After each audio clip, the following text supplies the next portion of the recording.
To, Assalamu alaikum jama'a barkanmu da warhaka. A yau ina so zan nuna muku yadda mutanen 'yan Afirka suke shan wahala a hanyar su ta zuwa Ingila daga Faransa.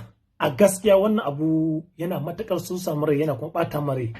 Ta yaya za a ce mutanen nan idan kuka duba gaba ɗaya zan sa bidiyon yanzu za ku ga yadda bidiyon yake. Yawanci mutanenmu na 'yan Afirka da suke fitowa saboda rashin adalci. Abin yana ban mamaki. Afirka muna ɗaya daga cikin masu arziki na duniya, wanda Afirka tana ɗaya daga cikin wata ke bada gudunmawa a fannin bangaren tattalin arziki na duniya gaba ɗaya. Amma ya aka yi ne abin yake kasancewa haka. Kullum bakin mutum shine a cikin wahala da bala'i. Ku duba da suke shiga mota ana kama su ana cire su, amma saboda mene mutum ya san ya baro gidan iyayensa ana ta irga mai kwanakai, an dawo ana irga ma satikai, daga satikai an da ana irga ma watannai, daga watanni ana irga ma shekarannai.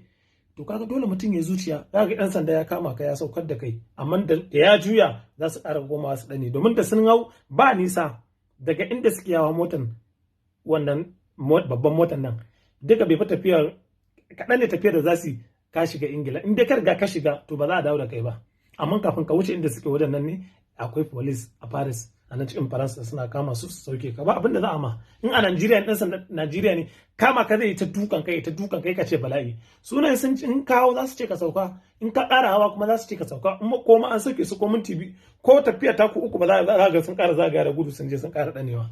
In dai ka ɗane aka wuce da kai ka wuce kenan. To duk mu irin wannan hanya ba maka tabi ba, amma a haka wani na gidan Afirka yake ma irin mu kallon ci ma zaune, yake mana kallon 'yan iska.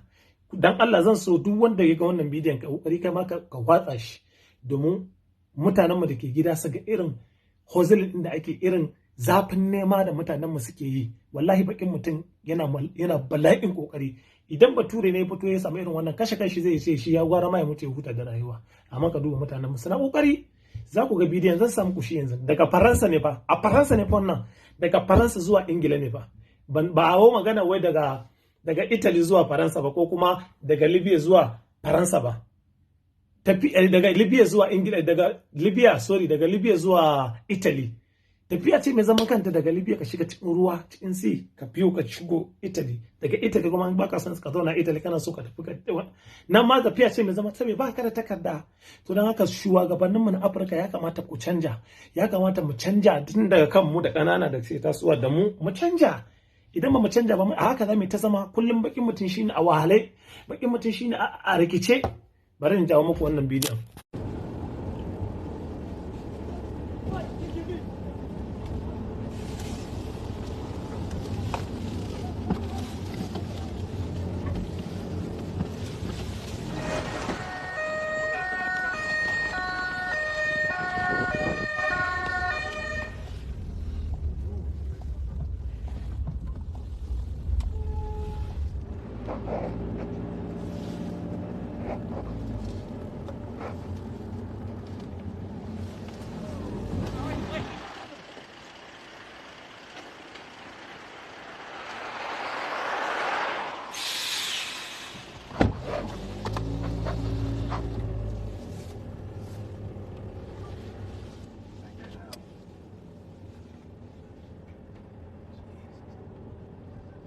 The police are there.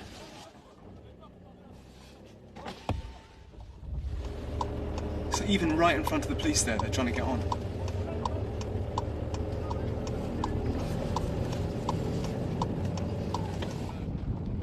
Hey.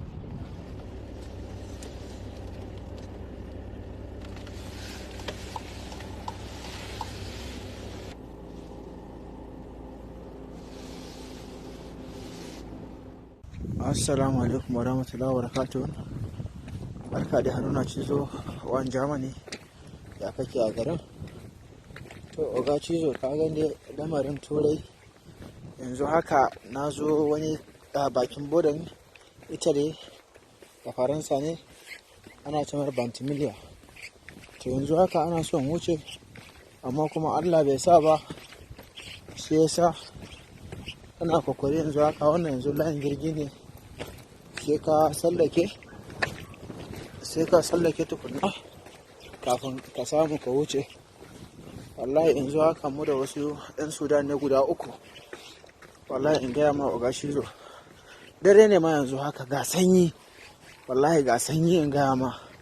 Yanzu wannan layin jirgi ne muna bi kafin nan Allah ya sa ka gani ba, kaga wannan layin jirgi ne, ga abokanai na guda biyu suna gaba. Wallahi bari ma nuna muka su bismillah. Baka kallo na sosai, ba za ka kalle ni sosai ba, wajen akwai duhu. Wallahi in gaya ma, sai mun fa mun sale ka kalla ba, wannan bakin boda ne, bakin boda ne wannan, mashigan Italy, wannan kai Faransa da Italy. Sai fa ka haye tukuna Allah zai sa fa ka wuce. Ana shan wahala sosai in kana gaya mutane kar su zo ba za su yadda ba. Wallahi gashi nan sanyi ake, wallahi in gaya ma nan ka kalle ni babarka. Wallahi yanzu haka sai na sallake layin girgi tukuna kafin in samu wuce. Wallahi ga abokan na guda biyu suna gabanka, wallahi sai ka sha wahala.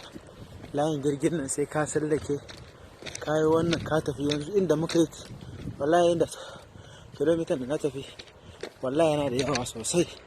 Wallahi in gaya ma, ka kalla baya su guda biyu, bari nuna maka su.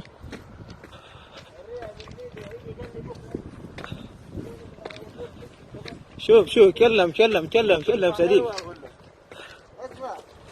Europa mia. كاكل اسمع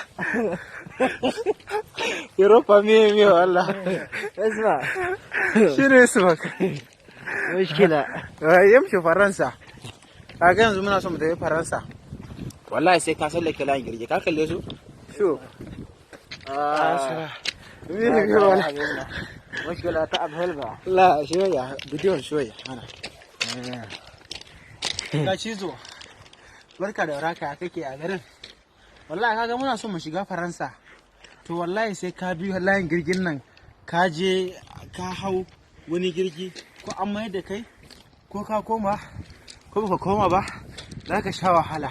Suna komarwa wallahi in gaya ma sosai. Kaga ana sanyi sosai. Aiwa shukran. insha Allah fi inti